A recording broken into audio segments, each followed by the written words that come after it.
Hey, what's up guys, Anuj here, और आज की वीडियो में बात करने वाले हैं ग्राफ डेटा स्ट्रक्चर के बारे में। ग्राफ यार बहुत ही इंपॉर्टेंट होता है आपके competitive programming point of view से भी, और साथ में आपके इंटरव्यूज में भी काफी ज्यादा पूछा जाता है। ठीक है, इसके अंदर जो आपकी जेनेरिक एल्गोरिथम्स होते हैं वो काफी ज्यादा बार पूछी आती हैं। और मतलब इसके ऊपर ना जैसे इंटरव्यू हो रहा है तो आपसे वो बस बेसिकली पूछ लेंगे कि चलो प्रिम्स एल्गोरिथम बता दो या फिर क्रुस्कल एल्गोरिथम बता दो। ऐसे बस वो मतलब एक डिस्कशन चालू कर देंगे। ठीक है, तो वहां पर ये बहुत इंपॉर्टेंट हो जाता है। और कॉम्पिटिटिव प्रोग्रामिंग के अंदर एक बड़ी सी स्टोरी मिलती है, कहानी टाइप की, और वहां पर कहीं ना कहीं पर ग्राफ यूज हो रहा होता है। हमें पता नहीं चलता ग्राफ कैसे इंप्लीमेंट करें, तो वहां प्रॉब्लम हो जाती है। तो इस वीडियो में हम देखेंगे ग्राफ कैसे इंप्लीमेंट करते हैं। इसके ऊपर आपके जो बेसिक और सबसे इंपॉर्टेंट एल्गोरिथम्स होती हैं, ब्रेथ फॉर सर्च और depth for search, BFS and DFS, ये दोनों देखने वाले हैं कैसे काम करते हैं, कैसे इंप्लीमेंट करते हैं। ठीक है, बहुत ज्यादा इंपॉर्टेंट डेटा स्ट्रक्चर होता है ग्राफ। मतलब आपका रियल वर्ल्ड से काफी ज्यादा मैच करता है। मतलब रियल वर्ल्ड की काफी सारी प्रॉब्लम्स को आप ग्राफ के अंदर डिनोट कर सकते हो। जैसे कि आप जो आपका ऑनलाइन सोशल मीडिया नेटवर्क होता है वहां पर भी कुछ ऐसे होता है। सपोज करो ऐसा कुछ ग्राफ है। ठीक है, ये जितने भी यहाँ पर पॉइंट्स मिल रहे हैं वो सारे सारे एक नोड है, समझो ये कुछ लोग हैं। ठीक है, और ये एक बहुत बड़ा कोई ग्राफ होता है। मैंने उसका एक छोटा सा ये पोर्शन आपको दिया, यहाँ पर एक बहुत बड़ा सा नेटवर्क ऐसे बिछा हुआ है। तो ये सारे के सारे कुछ नोड्स हैं, राइट, ये सारे नोड्स हैं कुछ। तो ये हम बोलते हैं ग्राफ। और ये क्या है यहाँ पर, जैसे कि ये चीज इससे कनेक्टेड है। ठीक है, ये इससे कनेक्टेड है, ये इससे कनेक्टेड है, ये यहाँ भी कहीं किसी और से कनेक्टेड होगी। ये वाली जो नोड है वो इससे इससे इससे इससे कनेक्टेड है। इस टाइप का कुछ स्ट्रक्चर होता है। ये आप कुछ भी समझ सकते हो यहाँ पर, जैसे कि आपके कुछ राउट्स हैं, आपके नेटवर्किंग के अंदर कुछ राउट्स हैं, आपके मेट्रो के राउट्स हैं, या फिर आपके सोशल मीडिया नेटवर्क के अंदर आप ये हो और आपका ये फ्रेंड है, और आपका सेकंड कनेक्शन जो है वो ये है। इंग्लिश के अंदर देखें तो फर्स्ट कनेक्शन, सेकंड कनेक्शन, इस टाइप का कुछ। तो बेसिकली ये चीजें आपके रियल वर्ल्ड के अंदर काफी ज्यादा यूज हो रही होती है, और इसी के ऊपर ही काफी सारी एल्गोरिथम्स आपकी बनी हुई है। एक होती है आपकी बीएफएस, एक होती है आपकी डीएफएस। तो ये तो आपकी बेसिक एल्गोरिथम होती है, और मोस्ट इंपॉर्टेंट मतलब सबसे ज्यादा यूज यही हो रही होती है। ज्यादातर क्वेश्चंस के अंदर यही यूज आती है। लेकिन इसके अलावा भी काफी सारी ऑप्टिमाइज्ड एल्गोरिथम होती है, जैसे कि आपकी प्रिम्स होती है, क्रुस्कल होती है, डायस्ट्रास होती है। ठीक है, डायस्ट्रास तो ये भी लिखा है, डायस्ट्रास होती है, और भी मल्टीपल एल्गोरिथम्स होती है। ठीक है, तो वो सारी सारी एल्गोरिथम्स हम देखने वाले हैं आज। लेकिन बेसिक से स्टार्ट करते हैं। ठीक है, आज हम देखेंगे ग्राफ कैसे इंप्लीमेंट करते हैं। स्टार्ट करते हैं तो ग्राफ के अंदर आपको दिख रहा होगा कि होता क्या है। बेसिकली काफी सारी नोड्स हैं, और इन नोड्स के बीच में कुछ एजेस हैं। बेसिकली ग्राफ के अंदर यही होता है, मल्टीपल नोड्स होती हैं और उन नोड्स के बीच में कुछ एजेस होते हैं। अब इसको हम डिपिक्ट कैसे करें, डिपिक्ट करने के भी मल्टीपल तरीके होते हैं। तो एक सिंपल एग्जांपल ये होगा, जैसे सपोज करो 1 2 3 4 5, ये 5 नोड्स हैं, और 1 से 4 कनेक्टेड है, 4 से 5 कनेक्टेड है, 2 से 4 कनेक्टेड है। सपोज करो ऐसे करके कुछ है। ठीक है, तो ये आपकी यहाँ पर 1 2 3 4 5 एजेस हैं और 5 नोड्स हैं। एक काम करते हैं, एक और बनाते हैं एज, तो ये आपकी एजेस बन गई। तो यहाँ पर आपकी 6 एजेस हैं, और आपको आप लिख सकते हो कि ये जो आपकी एजेस हैं वो है 1 से 2, 2 से 5, 2 से 4, 1 से 4, 4 से 5 और 3 से 5। ऑर्डर मैटर नहीं करता। आपने बेसिकली यहाँ पर 6 एजेस अपनी मेंशन कर दिए हैं। तो ये 6 एजेस हैं, इनको इस ग्राफ को डिपिक्ट करने के क्या क्या तरीके हो सकते हैं वो देख लेते हैं। तो इसको डिपिक्ट करने का एक तरीका तो ये है कि आप एक मैट्रिक्स बना लो। ठीक है, ये आपका मैट्रिक्स हो गया, और ये वाला जो मैट्रिक्स है ना, ये आपका जितने यहाँ पर नोट्स है ना, तो यहाँ पर 5 नोट्स है, तो 5 by 5 का मैट्रिक्स है आपका। ठीक है, यहाँ भी 5 और यहाँ भी 5, तो बेसिकली 1 2 3 4 और 1 2 3 4, ये 5 by 5 का मैट्रिक्स है। और ये बता रहा है ये 1 2 3 4 5, और ये 1 2 3 4 5। तो यहाँ पर अगर आप 0 या 1 लिखोगे तो आप बताओगे यहाँ पे एज एग्जिस्ट करती है नहीं करती। तो 1 से 2 के बीच में एज एग्जिस्ट करती है, तो 1 से 2 हम रखेंगे 1।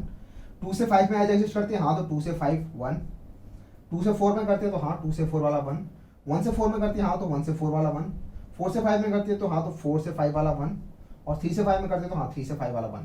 तो यहाँ पे देख रहे हो, हमने यहाँ पे सिर्फ 6 एजेस बनानी थी, लेकिन मैंने मेमोरी कितनी यूज की है, मैंने यहाँ पे 25 ब्लॉक्स ऑफ मेमोरी यूज किया है, जबकि मुझे एजेस दिखाने थे सिर्फ 6।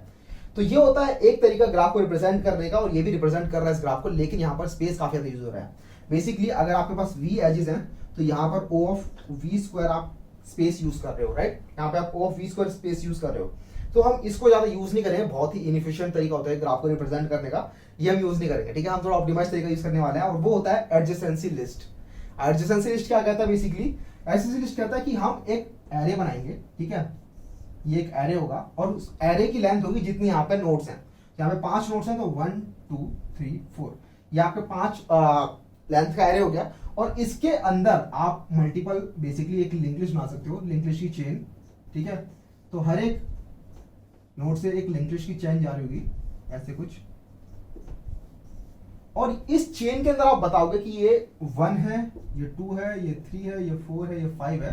आप बताओगे 1 से कितने कनेक्टेड है, 2 से कितने कनेक्टेड है, 3 से कितने कनेक्टेड है। ठीक है, तो हर लिंक लिस्ट के अंदर आप बताओगे कि इस नोड से कितने एजेस कनेक्टेड है, वर्टिसेस कनेक्टेड है।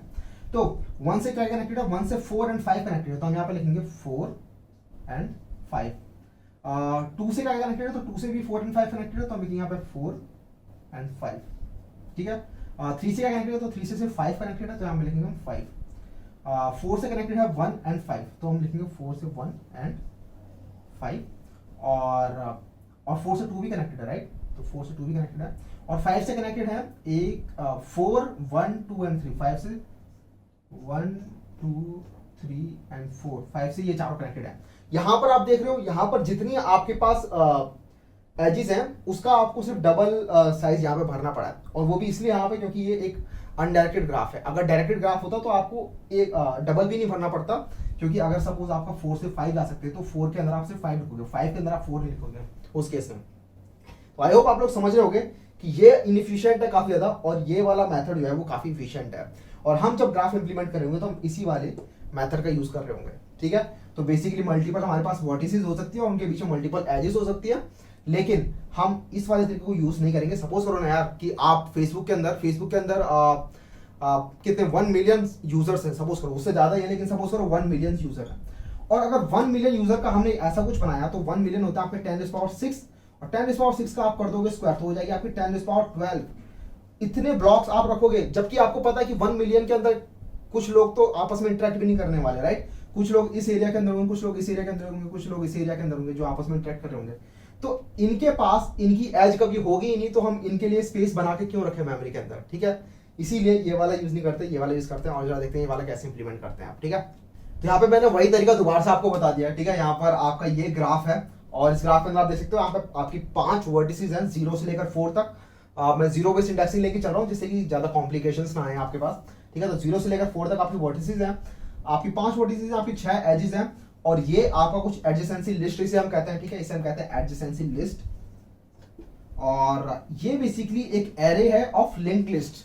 आप यहाँ पे एरे ऑफ लिंक लिस्ट ले सकते हो, यहाँ पर आप एरे ऑफ सेट ले सकते हो, आप या फिर मैप ले सकते हो, मैप ऑफ की एंड वैल्यू पेयर, और वैल्यू के अंदर आप की के अंदर आप डाल सकते हो ये 0, और वैल्यू के अंदर डाल सकते हो एरे लिस्ट। ठीक है, आपकी मर्जी है, कैसे भी आप रिप्रेजेंट कर सकते हो। हम ये करने वाले एरे ऑफ लिंक लिस्ट लेके चलेंगे यहाँ पर, और एरे ऑफ लिंक लिस्ट लेके चले, मतलब ज्यादा डिफरेंस कुछ है नहीं, कुछ भी लेके चल सकते हो आप। तो बेसिकली देखते हैं एरे ऑफ लिंक लिस्ट से हम ये कैसे ये पूरा का पूरा ग्राफ डिपिक्ट करने वाले हैं। ठीक है, मैं आया अपने क्लिप्स के अंदर, यहाँ पर ये मेरी एक ग्राफ क्लास है, इसके अंदर ये मेन मेथड है। तो सबसे पहले तो एक ग्राफ की अगर प्रॉपर्टी है तो ग्राफ की बेसिकली यही प्रॉपर्टी होती है, एडजेसेंसी लिस्ट ही ग्राफ की एक प्रॉपर्टी होती है, जिससे हम सब कुछ बता सकते हैं, कितनी इसके अंदर वर्टिसेस हैं, कितनी इसके अंदर एजेस हैं, कौन कौन सी चीज कनेक्टेड है। ठीक है, तो जो हमें चाहिए बेसिकली इस ग्राफ के लिए जो भी एक इंपॉर्टेंट चीज है वो होता है इसका adjacency list, which is an array of link list. ठीक है, तो लिंक्ड लिस्ट का एरे। ठीक है, तो java.util.star ये एडजेंसी यहाँ पे आ चुका है। मैंने एक कंस्ट्रक्टर बना लिया इस ग्राफ का, जो उसके अंदर पास करेंगे कितनी इसके अंदर वर्टिसेस हैं, और जैसे मैं बदलेंगे कि इतनी वर्टिसेस हैं तो हम उस टाइम पर इस लिंक लिस्ट वाले एडजेंसी को इनिशियलाइज कर देंगे। ठीक है, तो सबसे पहले तो adjacency equals to new link list का एरे। ठीक है, तो यहाँ पर आपने कर दिया, उसके बाद एक फॉर लूप चलाएंगे हम। तो हमने क्या किया, अपना जो ये एडजेसेंसी लिंक लिस्ट था इसको हमने यहाँ पे इनिशियलाइज कर दिया। ठीक है, वी वर्टिसेस के साथ। अब इसके अंदर देखते हैं कि हम एजेस कैसे डाल सकते हैं। ठीक है, ये एज डालने वाला फंक्शन बनाते हैं जो कि सोर्स लेगा, डेस्टिनेशन लेगा, और इस सोर्स से लेकर डेस्टिनेशन के बीच में एज को एक क्रिएट कर देगा। ठीक है, तो इसका काम होगा बेसिकली पब्लिक फंक्शन होगा, कुछ रिटर्न नहीं करेगा, एड एज। इसका काम होगा सिंपल एज ऐड करने का, और इसके अंदर हम बताएंगे कि सोर्स क्या है, डेस्टिनेशन क्या है। ग्राफ को इंप्लीमेंट करने के लिए ज्यादा कुछ नहीं था, बस यही था, बस आपका ग्राफ यहाँ पे इंप्लीमेंट हो चुका है। उसके बाद अब कुछ नहीं रहता है, यहाँ पर हमें बस ये मेन फंक्शन अपना बना देना है। तो जरा मेन फंक्शन बना लेते हैं। सबसे पहले स्कैनर,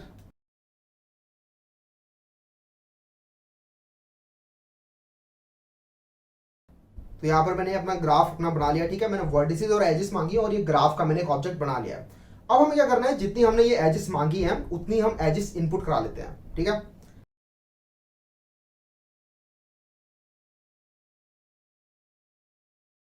ठीक है। तो मैंने क्या किया, यहाँ पर इतनी एजेस मांगी और सोर्स लिया मैंने, डेस्टिनेशन इनपुट कराया और ग्राफ डॉट एड एज ये वाला फंक्शन कॉल करा दिया। ये अपना काम करेगा और एक ग्राफ हमारा यहाँ पे कंप्लीट हो जाएगा। अब हमारा ग्राफ कंप्लीट हो चुका है और बेसिकली यही थी ग्राफ की इंप्लीमेंटेशन। तो ये तो क्या हमारा कैसे हम ग्राफ को बनाने वाले हैं, कैसे ग्राफ को इंप्लीमेंट करने वाले हैं। अब हम जरा देखते थे ग्राफ के अंदर ट्रैवर्सल कैसे करते हैं, क्योंकि आपने ग्राफ बना लिया, आप करना क्या उसके साथ, उसके अंदर ट्रैवर्सल करने हैं। मल्टीपल टाइप के ट्रैवर्सल एल्गोरिथम होते हैं और उनसे मल्टीपल टाइप के क्वेश्चंस आपके सॉल्व हो रहे होते हैं, मल्टीपल रियल वर्ल्ड टाइप के क्वेश्चन सॉल्व हो रहे होते हैं। ठीक है, तो अब जरा देखते हैं बीएफएस एंड डीएफएस, क्योंकि ये दोनों सबसे ज्यादा कॉमनली यूज्ड और सबसे ज्यादा हैवीली यूज्ड एल्गोरिथम्स होती हैं। तो सबसे पहले हम बात कर लेते हैं बीएफएस की। बीएफएस जिसकी फुल फॉर्म होती है ब्रेथ फर्स्ट सर्च। इसके अंदर क्या करते हैं, हम कोई भी एक नोड पिक करते हैं और उसके जितने भी नेबर्स होते हैं ना, सपोज फॉर हमने ये नोड पिक की, तो इसके जितने भी नेबर्स हैं ना, सबसे पहले हम वो ट्रेवल करते हैं और उसके बाद इनमें से कोई भी एक रैंडमली चूज करते हैं नेबर, और उसके जितने भी नेबर होते हैं वो जाके हम ट्रेवर्स करते हैं। उसके बाद सपोज करो हमने ये चूज किया, इसके जितने भी नेबर होंगे वो हम ट्रेवर्स कर लेंगे, इसके जितने भी थे वो हमने वो ट्रेवर्स कर लिए, और सपोज करो इसके ये भी था। तो ऐसे करते करते आप देख रहे हो, पहले मैं एक नोड से स्टार्ट हुआ, उसके बाद मैं थोड़ा सा फैला, उसके बाद मैं और ज्यादा फैल गया, और अगली गो में मैं क्या करूंगा, इसके भी नेबर्स को मैं ट्रेवर्स करूंगा, इसके भी नेबर्स, सिमिलरली इसके भी नेबर्स, सपोज करो ऐसे करते करते। तो आप देख रहे हो, आपने एक पॉइंट से स्टार्ट किया और आप ऐसे करके फैलते जा रहे हो। ये आप समझ सकते हो जैसे कि कोई वायरस फैलता है, राइट। ये बहुत डेंस पॉपुलेशन है, सपोज करो यहाँ पे, ठीक है, ये बहुत ही डेंस पॉपुलेशन है, और ये जो रेड है ये आपका एक वायरस वाला पर्सन है, ठीक है। तो ये कैसे फैलेगा वायरस, सबसे पहले वायरस सबसे पास वाले लोगों के पास जाएगा, तो सबसे पहले इसको अफेक्ट करेगा, इनको अफेक्ट करेगा, ठीक है। तो थोड़ा सा फैला, उसके बाद ये वायरस इसको अफेक्ट करेगा, इसके पास वाले को, ये इस वाला इसकी वजह से, और ये वाले, ठीक है। इस तरीके से ये लोग अफेक्ट होंगे, थोड़ा सा और बढ़ गया, उसके बाद ये लोग इसको अफेक्ट करेंगे, ठीक है। ये वाली की वजह से, ये वाली की वजह से ये अफेक्ट होगा, ये अफेक्ट होगा, और ऐसे करते करते आप देख लो, आप धीरे धीरे करके पूरे के अंदर फैल गए। तो ये होता है आपका ब्रेथ फर्स्ट सर्च। और ब्रेथ फर्स्ट सर्च की खासियत क्या है यार, इससे हम बता सकते हैं कि दो नोड्स के बीच में शॉर्टेस्ट डिस्टेंस क्या है। इसकी ये बहुत बड़ी खूबी है। ये कैसे बता सकते हैं, और ये हम इंश्योर भी कर सकते हैं। मैं आपको बता देता हूं कैसे। सपोज करो ये एक नोड है, नोड 1, और ये एक नोड थी, सपोज करो नोड x, ठीक है। ये नोड 1 है और ये नोड x है। आपको बताना है नोड 1 और नोड x के बीच में शॉर्टेस्ट डिस्टेंस क्या है। तो वो आप ब्रेथ फर्स्ट सर्च की हेल्प से बहुत इजीली बता सकते हो। कैसे, आप सबसे पहले इसके जो जस्ट पास वाले नेबर होंगे ना, उनको विजिट करो, और यहां पर अज्यूम कर लो कि ये सारे जो एजेस है ना, इनका वेट बराबर है, ठीक है, वेट बराबर है सबका, ये अज्यूम कर लो, मतलब कोई भी छोटा बड़ा वेट नहीं है। तो सबसे पहले आपने इसके पास वालों को एक बार घूम लिया, तो सबके पास आपने डिस्टेंस बोल दिया कि डिस्टेंस जो था वो था 1, ठीक है, ये डिस्टेंस 1 था। उसके बाद क्या करना है, उसके बाद कोई भी एक रैंडमली पिक करो। सपोज करो हमने ये रैंडमली पिक किया, उससे हम यहाँ जा सकते हैं और उससे हम यहाँ जा सकते हैं, ठीक है। सपोज करो ये वाला पिक किया, उससे हम यहाँ जा सकते हैं, उससे हम यहाँ जा सकते हैं, ये वाला पिक किया, उससे हम यहाँ जा सकते हैं, यहाँ जा सकते हैं, ये वाला पिक किया, उससे हम यहाँ जा सकते हैं, ये वाला पिक किया, सपोज करो उससे हम यहाँ जा सकते हैं, यहाँ जा सकते हैं और यहाँ जा सकते हैं, बस खत्म। और ये वाला पिक किया, उससे हम यहाँ जा सकते हैं, यहाँ जा सकते हैं। तो अब हमने क्या किया, इस वाली नोड से दो डिस्टेंस दूर जितने भी नोड्स हैं वो सब ट्रैवर्स कर लिए। तो अब डिस्टेंस हो चुका हमारा 2, लेकिन अभी भी हमें अपनी डेस्टिनेशन नोड नहीं मिली है। अब हम क्या करेंगे, ये हमारी सोर्स नोड थी, याद रखना हमेशा, ये सोर्स नोड थी। अब क्या करेंगे, अब एक और स्टेप लेंगे, ठीक है, हर बार एक स्टेप बढ़ाते जा रहे हैं। अब एक और स्टेप लेंगे, सपोज करो मैंने यहां से लिया, तो एक ये स्टेप, एक ये स्टेप, और बस हमें यहाँ पे डेस्टिनेशन मिल चुकी है अपनी, ठीक है। यहीं से सपोज करो मैंने गलती से स्टार्ट कर दिया, रैंडमली चूज कर रहे हैं, तो यहाँ से स्टार्ट किया और ये हमें नोड मिल गई यहाँ पे। तो हमें अपनी एक्स नोड मिल चुकी है, और हम देखेंगे कितना डिस्टेंस है, तो 1 2 3, ठीक है। यहाँ पर 3 डिस्टेंस था और डिस्टेंस हो जाएगा हमारा 3। तो ये आपका हमेशा इंश्योर करेगा कि शॉर्टेस्ट डिस्टेंस ही आप बता रहे हो, क्योंकि आप एक एक स्टेप करके पूरे में फैल रहे हो।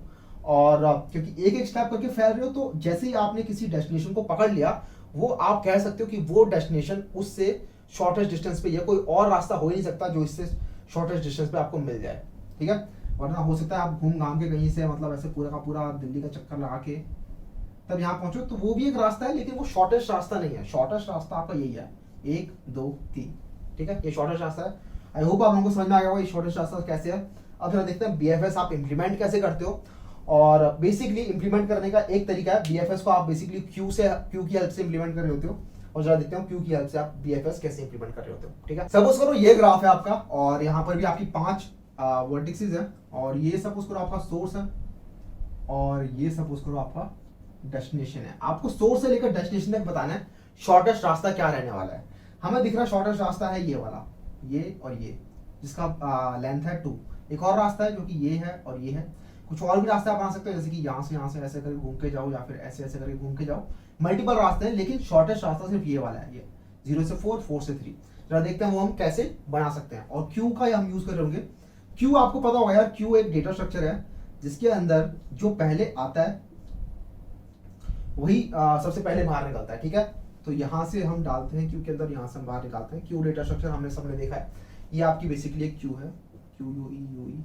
सबसे पहले हम लेंगे ये सोर्स है हमारा 0, इसको हम डालेंगे अपनी क्यू के अंदर। तो मैंने यहाँ पर डाला 0, क्यू के अंदर मैंने 0 डाल दिया। और एक और चीज, जब जैसे आपकी क्यू खत्म हो जाएगी वैसे ही आपका पूरा पूरा जो कनेक्टेड ग्राफ था वो भी ट्रैवर्सल खत्म हो जाएगा। तो हमने डाला 0, उसके बाद हम निकालेंगे बाहर 0 को, और 0 से जो भी कनेक्टेड है उनको डालेंगे। तो 0 से कनेक्टेड आपका 1 और 0 से कनेक्टेड आपका 4। हम डालेंगे यहाँ पे 1, हम डालेंगे यहाँ पे 4। 1 और 4 हमने यहाँ पे डाल दिया। उसके बाद क्योंकि क्यू है ये, तो पहले 1 डालता तो पहले 1 बाहर निकल जाएगा, तो 1 को हमने निकाला बाहर, ठीक है। 1 को हमने बाहर निकाला, और 1 के जो नेबर्स हैं हम वो अब डालेंगे। तो 1 का पहला नेबर है 0, लेकिन 0 विजिटेड है, तो हम इसको 0 को विजिट मार्क कर देंगे कि आपका काम हो चुका है। सिमिलरली जैसे हमने 1 को विजिट किया, 1 को हम बोल देंगे आप विजिट हो चुके हो, 4 को भी हम बोलेंगे आप विजिट हो चुके हो। तो ये तीनों विजिट हो चुके हैं, अभी ये दोनों बचे हैं विजिट होने के लिए। तो हमने निकाला था 1 का नेबर है एक 0, लेकिन 0 ऑलरेडी विजिटेड है, तो 0 को हम नहीं डालेंगे क्यू के अंदर। 1 का नेक्स्ट नेबर है 2, तो हम 2 को डाल देंगे इस क्यू के अंदर। अब क्यू के अंदर है 4 और 2। अब हम क्या करेंगे, नेक्स्ट इस 4 को बाहर निकालेंगे। अब फिर हमने इस 4 को बाहर निकाला, और 4 के जो नेबर्स होंगे वो इस क्यू के अंदर डालेंगे। तो 4 का पहला नेबर है 0, जब 2 भी विजिटेड मार्क कर देंगे। 4 का पहला नेबर है 0, 0 लेकिन विजिटेड है तो उसको हम क्यू में नहीं डालेंगे। उसका नेक्स्ट नेबर है आपका 2, लेकिन 2 भी विजिटेड है, 2 को नहीं डालेंगे। नेक्स्ट नेबर है 3, हम 3 को डाल देंगे, ठीक है। तो हमने यहाँ पे 3 को डाल दिया। अब क्यू में से निकलेगा 2, क्यू में से 2 निकालेंगे हम, तो 2 बाहर निकलेगा। उसके बाद हम 2 के जो भी नेबर्स होंगे जो कि नॉन विजिटेड है वो डालेंगे। तो 3 हमने पहले विजिट कर लिया था, तो 2 का एक नेबर है 1, नहीं डालेंगे जो क्योंकि विजिटेड है। 4 हम नहीं डालेंगे क्यू के अंदर क्योंकि वो भी विजिट हो चुका है। 3 हम नहीं डालेंगे क्यू के अंदर क्योंकि 3 भी विजिट हो चुका है। उसके बाद हम निकालेंगे 3 को बाहर, और चेक करेंगे क्या कि ये 3 ये जो हमने बाहर निकाला है ये करंट, क्या ये हमारा डेस्टिनेशन नोड है। अगर ये हमारा डेस्टिनेशन नोड है तो हम बोलेंगे हाँ हम इसको पहुंच चुके हैं, ठीक है, हम डेस्टिनेशन पे अपनी पहुंच चुके हैं। और साथ में डिस्टेंस को हम प्लस प्लस करते रहेंगे, और ये डिस्टेंस प्लस प्लस करने वाला फंडा भी मैं आपको बता देता हूँ, क्योंकि डिस्टेंस ही प्लस नहीं करोगे तो आपको पता चलेगा कि कितने डिस्टेंस है, 1 और 2, ठीक है। तो इस तरीके से हम इसे सॉल्व करने वाले हैं। या तो आप डिस्टेंस प्लस प्लस कर दो, या फिर आप एक पेरेंट का कंसेप्ट होता है इसके अंदर, पेरेंट का एरे बना सकते हो, ठीक है। कि 0 कहाँ से आया, तो 0 आया आपका नल से, ठीक है। तो यहाँ पे हम बोल सकते हैं कुछ भी, मतलब -1 0 -1 से आया। 1 और 4 किसने इंट्रोड्यूस करा है, तो 0 1 2 3 4 0 1 2 3 4। तो 1 और 4 किसने इंट्रोड्यूस करा है, तो 1 और 4 0 ने इंट्रोड्यूस करा है, तो यहाँ पे हम लिखेंगे 0 और यहाँ पे लिखेंगे हम 0। उसके बाद 2 किसने इंट्रोड्यूस कराया, तो 2 हम बोलेंगे 1 ने इंट्रोड्यूस कराया, तो यहाँ पर हम लिख देंगे 1। उसके बाद हम बोलेंगे 3 किसने इंट्रोड्यूस कराया, तो 3 हम बोलेंगे 4 ने कराया इंट्रोड्यूस, ठीक है। तो यहाँ पर लिख देंगे 4। तो अब हमें जरा अगर रिट्रेस करना होगा कि कौन किसने इंट्रोड्यूस कराया, मतलब शॉर्टेस्ट पाथ क्या है, तो हम जाएंगे पहले 3 के पास, हम देखेंगे 3 को किसने इंट्रोड्यूस कराया था, 3 को कराया था 4 ने। फिर हम देखेंगे 4 को किसने इंट्रोड्यूस कराया, 4 को कराया था 0 ने, और 0 को किसने कराया था, -1 ने, मतलब खत्म। तो 3 से 4, 4 से 0, ये आपके 2 डिस्टेंस हो गया, और इस तरीके से आपका ये क्वेश्चन सॉल्व होता है। तो ये था आपका बेसिकली बीएफएस, और आपको समझ आएगा कैसे आपने क्यू की हेल्प से अपना बीएफएस यहाँ पे इंप्लीमेंट किया है। बेसिकली कुछ नहीं करना होता, ज्यादा टेंशन मत लो, ज्यादा कुछ है नहीं। एक नोड लो, उसके जितने भी नेबर्स हैं जो अभी तक विजिटेड नहीं है उनको डालो क्यू के अंदर, और जब तक क्यू खत्म नहीं होती तब तक ये आपको लूप चलाना है। इसको मैं आपको इंप्लीमेंट करूंगा, आप देखोगे कितनी इजीली ये इंप्लीमेंट हो सकता है।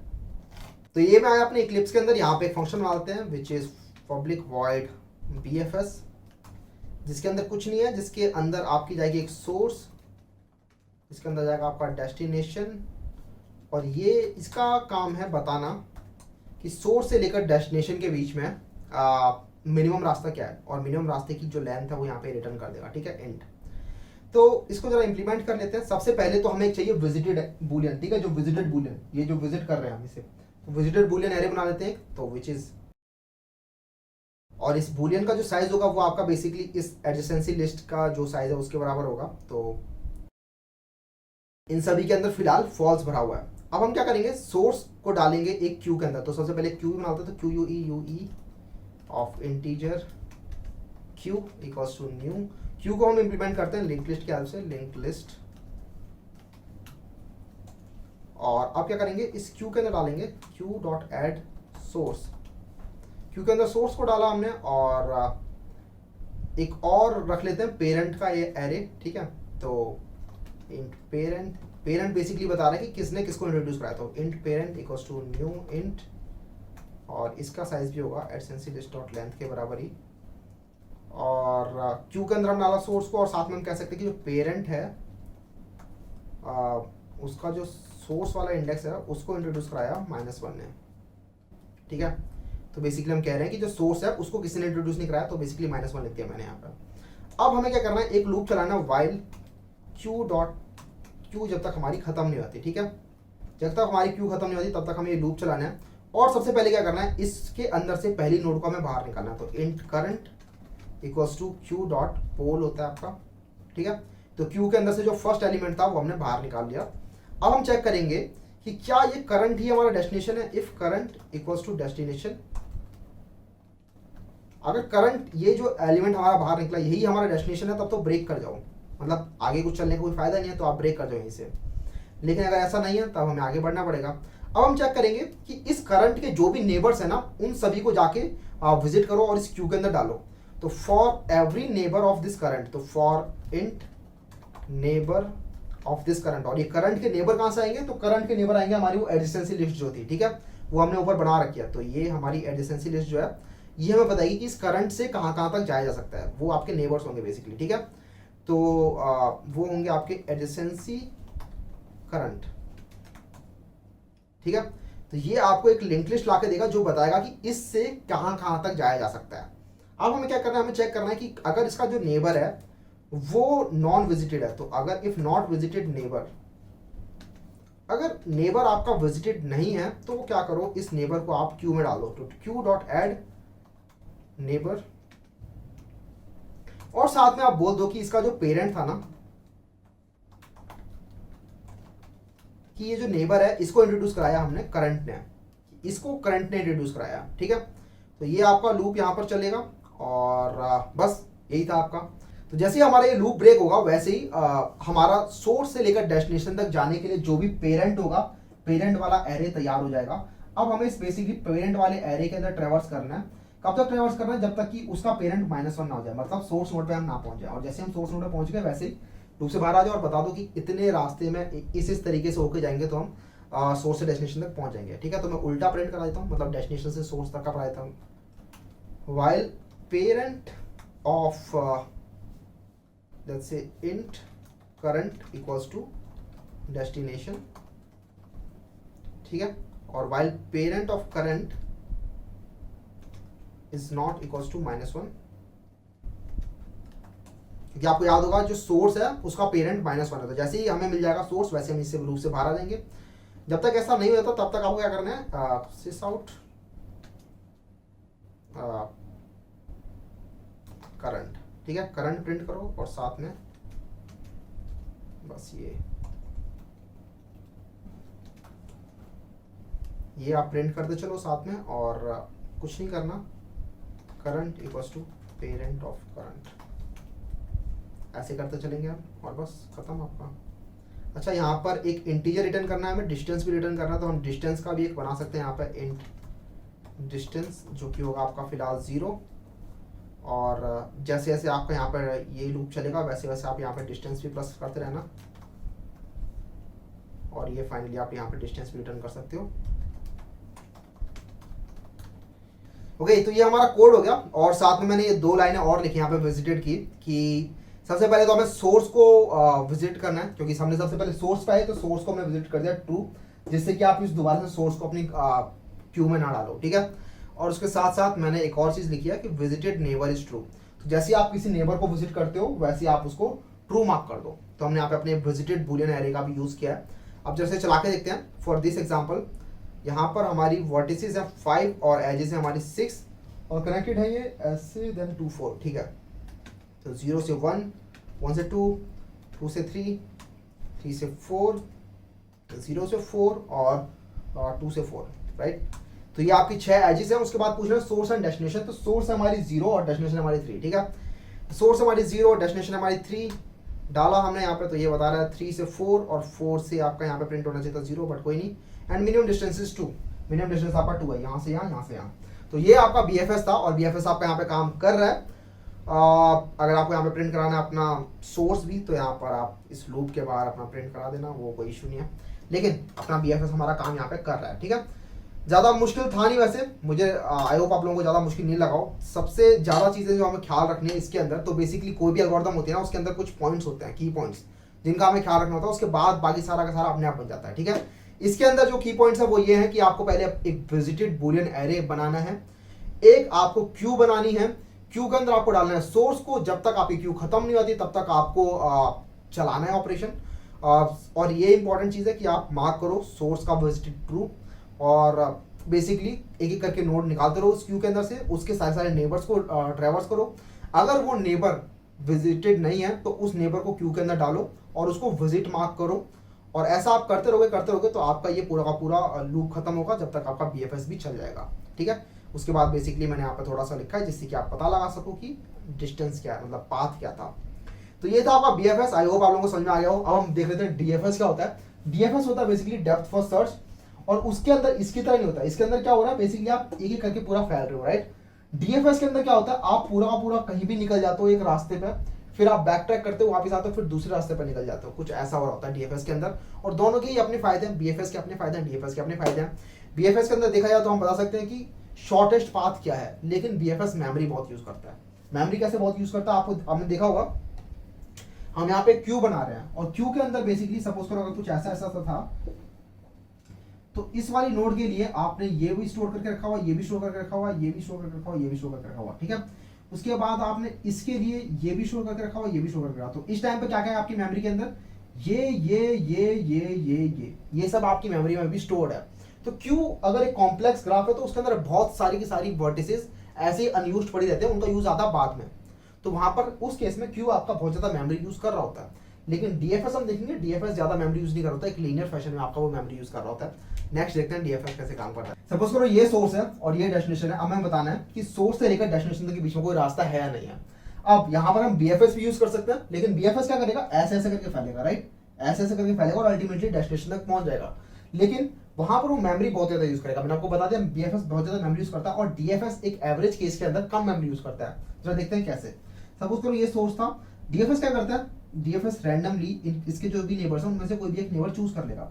सपोज करो उसने चूज कर लिया ये वाला नेबर, ठीक है, तो यहाँ से क्या इस वाले नेबर पर ये नेबर चूज कर लिया। अब ये करेगा, ये अब अपना रैंडमली कोई भी नेबर चूज कर लेगा जो कि नॉन विजिटेड है। तो इसका सपोज करो ये वाला नेबर इसने चूज कर लिया जो कि नॉन विजिटेड है। अब ये अपना कोई नेबर चूज करेगा, सपोज करो इसने ये वाला नेबर चूज कर लिया। उसके बाद सपोज करो ये अपना एक नेबर चूज करेगा, इसने सपोज करो ये वाला नेबर चूज कर लिया, इसने सपोज करो ये वाला नेबर चूज कर लिया, इसने सपोज करो ये वाला नेबर चूज किया, ये वाला नेबर चूज किया, सपोज करो इसने ये वाला नेबर चूज किया, ठीक है। उसके बाद सपोज करो इसने अपना ये वाला नेबर चूज कर लिया। अब ये वाला नेबर बोलेगा कि मेरे पास से जहां भी जा सकता था वो सारे विजिटेड है ऑलरेडी, और मुझे रास्ता अभी तक नहीं मिला। तो यहाँ से हम करेंगे बैक ट्रैक, ठीक है, यहाँ से बैक ट्रैक करेंगे, और अब इसका जो नेक्स्ट नेबर था हम वो चूज करेंगे। तो इसका जो नेक्स्ट नेबर था वो ये था, और हम बोलेंगे ओके सोर्स से लेकर डेस्टिनेशन के बीच में एक रास्ता एग्जिस्ट करता है। तो ये होता है आपका DFS। और DFS के अंदर आप देख लो कैसे करके बढ़ रहे हो आप आगे। पहले यहाँ से यहाँ गए, फिर यहाँ से यहाँ गए, फिर यहाँ से यहाँ गए, यहाँ से हम यहाँ गए थे, यहाँ से यहाँ गए थे, फिर यहाँ से यहाँ गए थे, यहाँ से यहाँ, यहाँ से यहाँ, यहाँ से यहाँ, बैक ट्रैक करके वापिस आए, फिर यहाँ से यहाँ। तो ऐसा करके हम कुछ कुछ हिलते हिलते गए, लेकिन यहाँ पर पहुंच ही गए कभी ना कभी, ठीक है। और यहाँ पर मेमोरी हम कितनी कम यूज कर रहे हैं, मेमोरी के अंदर हम बस हमेशा ये स्टोर करके रख रहे हैं कि यहाँ से इसके कौन कौन से रास्ते जहाँ पर अभी हम जा रहे हैं, ठीक है। तो बेसिकली एक लीनियर फैशन में हम मेमोरी में डेटा स्टोर कर रहे हैं पूरे टाइम। इसीलिए ये मेमोरी के अंदर बहुत ज़्यादा मेमोरी एफिशिएंट होता है मेथड, और बेसिकली बता देता है कभी ना कभी डेस्टिनेशन पे कहाँ पहुँचाया जा सकता है या नहीं जा सकता, ठीक है। और ये बेसिकली यूज कर रहा होता है आपका स्टैक। स्टैक कैसे यूज कर रहा होता है जरा वो देख लेते हैं।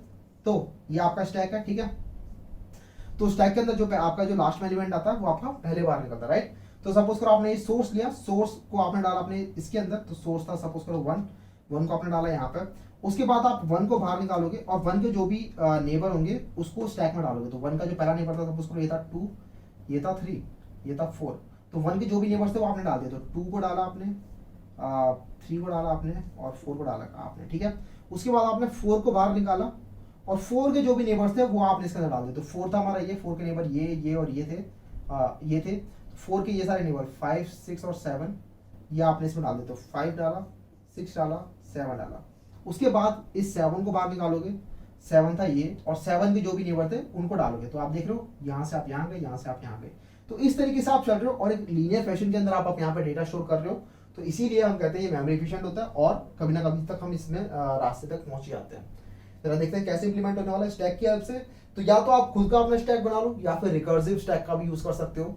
दोनों की हेल्प से ही हम डीएफएस को देख लेते हैं कैसे सॉल्व होता है। ठीक है, मैं यहाँ पर आपका नॉर्मल स्टैक से सॉल्व करता हूँ, या फिर मैं आपका रिकर्जन से करता हूँ, या फिर मैं दोनों से कर देता हूँ। ठीक है, जिससे कि आप जब मर्जी जो आपको अच्छा लगे वो वाला तरीका आप यूज कर सकते हो। तो सपोज करो ये हमारा ग्राफ था 0 1 2 3 4, और हमें बताने की क्या 0 से लेकर 1 तक के बीच में कोई पाथ एग्जिस्ट करता है या नहीं करता है। आप देख रहे हो 0 से 1 तक के बीच में 2 पाथ एग्जिस्ट कर रहे हैं, 0 4 3 1 या फिर 0 4 3 2 1। यहाँ पर 2 पाथ है। आपका डीएफएस जो है वो दोनों में से किसी भी पाथ को फॉलो कर सकता है। डीएफएस आपको गारंटी करता है कि ये बता देगा आपको कि 0 से 1 के बीच में रास्ता है या नहीं है। ये गारंटी नहीं करता कि स्मॉलेस्ट रास्ता बताएगा। ठीक है, स्मॉलेस्ट रास्ता हो सकता है ये ना बताए, लेकिन ये गारंटी करता है कि आपको बता देगा रास्ता एग्जिस्ट करता है या नहीं करता है। ये वाली एल्गोरिथम हम यहाँ पे करने वाले हैं। Let's start with first of all let's start with recursive function.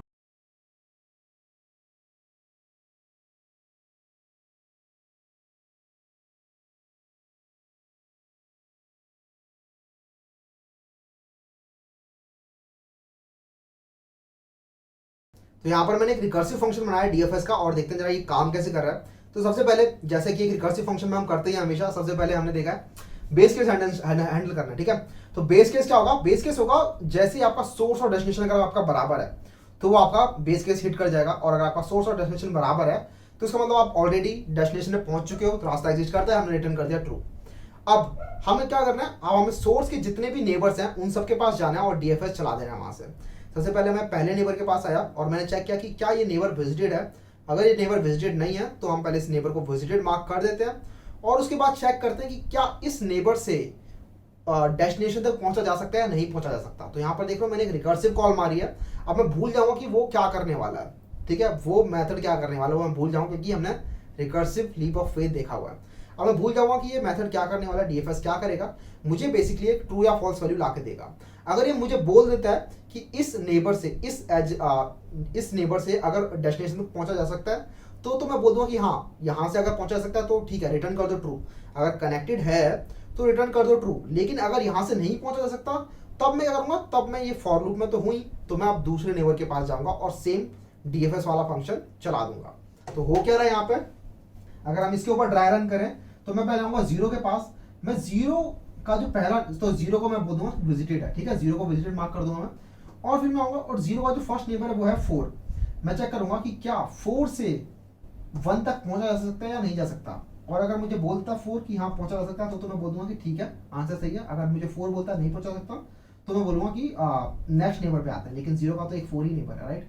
Suppose करो ग्राफ कुछ ऐसा सा होता जिसमें कि कुछ और भी एजेस होती,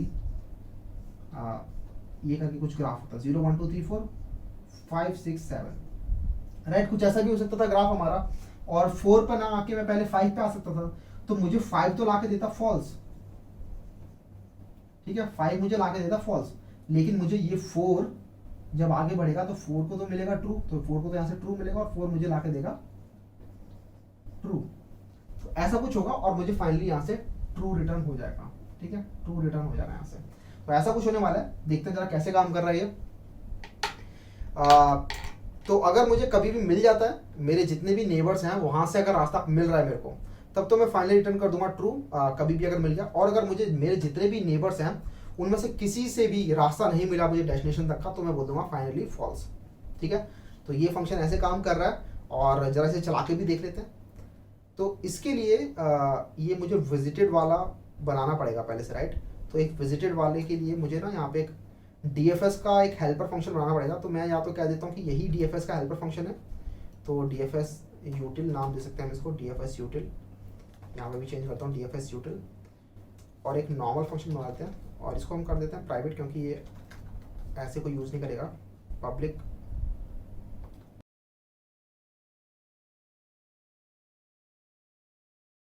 तो मैंने यहाँ पे अपना डीएफएस यूटिल वाला फंक्शन कॉल करा दिया। ये मैंने एक विजिटेड बूलियन एरे बना दी, क्योंकि मैं ये नहीं चाहता था कि मैं मेन फंक्शन से ऐसा काम करूँ।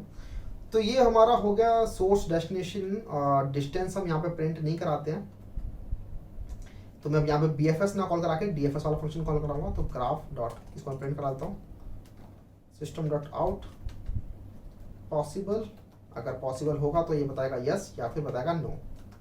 तो ग्राफ डॉट DFS हम बताएंगे सोर्स एंड डेस्टिनेशन, और ये हमारा काम हो गया। इसे चला देते हैं, इस वाले ग्राफ के लिए चला के देखते हैं। मैं इसे रन करता हूँ।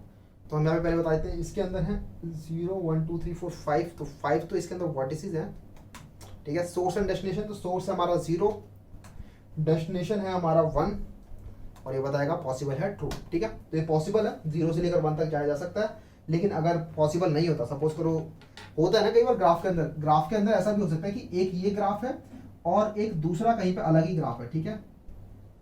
तो ये दोनों के दोनों कनेक्टेड कंपोनेंट नहीं है, ये एक अलग कंपोनेंट है, ये एक अलग कंपोनेंट है। तो 5 इज नॉट कनेक्टेड टू 0, ऐसा हो सकता है, इस टाइप के ग्राफ भी हो सकते हैं। तो उस केस में 0 से लेकर पूरा पूरा ट्रेवर्स करके आ जाएगा, लेकिन इसे कभी 5 मिलेगा नहीं, क्योंकि 5 तो कनेक्टेड ही नहीं है किसी भी तरीके से। तो उस केस में वहां पे फॉल्स मिलने वाला है, यहाँ पर हमें ट्रू मिल रहा है, ठीक है। तो इस तरीके से DFS काम करता है। यहाँ पर हमने जो DFS देखा वो आपका रिकर्सिवली काम कर रहा है, ठीक है। ये आपका रिकर्सिव फंक्शन था। तो अब जरा देख लेते हैं कि DFS आपका स्टैक की हेल्प से कैसे काम करता है, क्योंकि हो सकता है कि आपसे कोई पूछ ले इंटरव्यूअर कि नहीं मुझे तो स्टैक की हेल्प से करके दिखाओ, ठीक है। ऐसा एक्चुअली मेरे साथ हो रखा है, इसीलिए मैं आपको बता देता हूँ कि स्टैक की हेल्प से भी हम कर सकते हैं, कोई दिक्कत वाली बात नहीं है। हम रिकर्जन पर हमेशा भरोसा नहीं करते। तो बनाते हैं पब्लिक बूलियन DFS स्टैक, ठीक है। इसका नाम DFS स्टैक है। सेम होगा इसका भी फंडा, सोर्स और डेस्टिनेशन ये भी लेगा।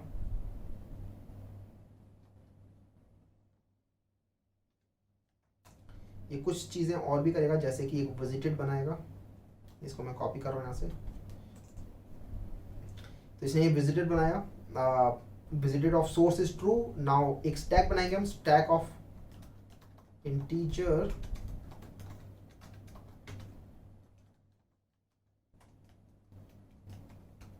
ये हमारा स्टैक रेडी है।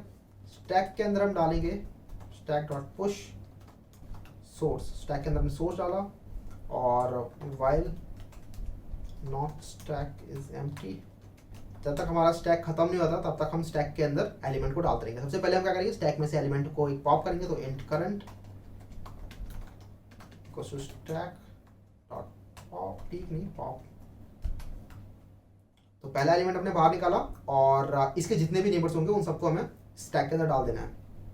तो for NEIGHBOR for every neighbor of this current element, हम चेक करेंगे कि if not visited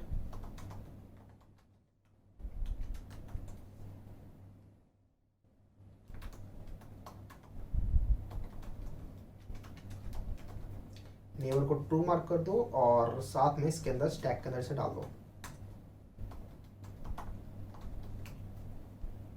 तो ये आपका चलेगा। और यहाँ पर हम चेक कर सकते हैं, जैसे हम ये करंट एलिमेंट बाहर निकाला ना, हम यहाँ पर चेक कर लेंगे कि इफ करंट इज डेस्टिनेशन, अगर ये जो करंट एलिमेंट है यही हमारा डेस्टिनेशन रहता तो आप रिटर्न कर दो यहीं से ट्रू।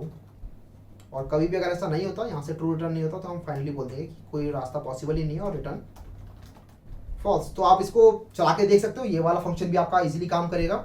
हमने बेसिकली एक विजिटेड बनाया हुआ है यहाँ पे, और ये चल रहा है। इसको मैं एक्चुअली कॉल करा ही देता हूँ जल्दी से। तो ग्राफ डॉट DFS स्टैक चला देता हूँ, जिससे कि पता चल जाए कि ये चल भी रहा है नहीं चल रहा, कहीं किसी लूप में तो नहीं फंस रहा। तो मैं इसको चला देता हूँ आपके लिए, सेम के लिए चला देता हूँ। मैं इसको कॉपी कर रहा हूँ। तो 5 वर्टेक्स है, 5 एजेस हैं, 5 एजेस ये हैं, 0 से लेकर 4 तक बताओ पॉसिबल ट्रू है, ठीक है। तो ये हमारा ये वाला फंक्शन भी काम कर रहा है। इसके अंदर हमने स्टैक का यूज किया है, ऊपर वाले फंक्शन के अंदर हमने रिकर्सिव यूज किया था, रिकर्जन का। तो दोनों ही मेथड से आपका DFS हमने बता दिया। DFS और BFS दोनों ही बहुत इंपॉर्टेंट एल्गोरिथम्स होती हैं यार, मतलब मैं जितना स्ट्रेस करूं कम है। आपको पता होना चाहिए, मतलब आपको आंख बंद करके पता होना चाहिए कि मैं DFS और BFS ऐसे इंप्लीमेंट कर दूंगा।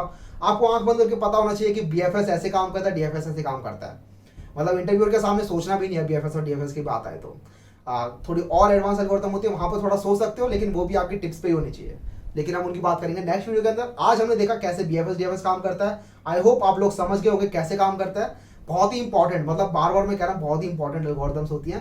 इनकी हेल्प से मल्टीपल क्वेश्चन सॉल्व हो जाते हैं आपके। तो आई होप आप लोगों को मजा आया होगा, आप लोग को सीखे होगे। अगर आप लोग कुछ सीखे हैं तो जाके इस वीडियो को लाइक कर देना, चैनल को सब्सक्राइब कर देना। काफी दिनों बाद ये वीडियो आई है तो थोड़ा सा बुखार हो गया था यार मेरे को, लेकिन अब सब कुछ ठीक है। तो इस आपकी वीडियोस आती रहेंगी, चैनल को जाकर सब्सक्राइब करो। तो मैं मिलूंगा आपसे नेक्स्ट वीडियो के अंदर। Bye bye. यार QUE मतलब ये भी उड़ा देंगे ना तो भी QE है, मतलब पता नहीं QUE अभी भी Q है, Q काफी सारे लेटर्स वेस्ट होते हैं। Q अभी भी Q है, अभी भी Q है, अभी भी Q है, अभी भी Q है, पूरे टाइम Q ही रहता है ये। QUE UE मतलब एक UE में काम नहीं चल रहा था क्या? 2 UE क्यों चाहिए इनको? QUE ठीक है, जो भी है।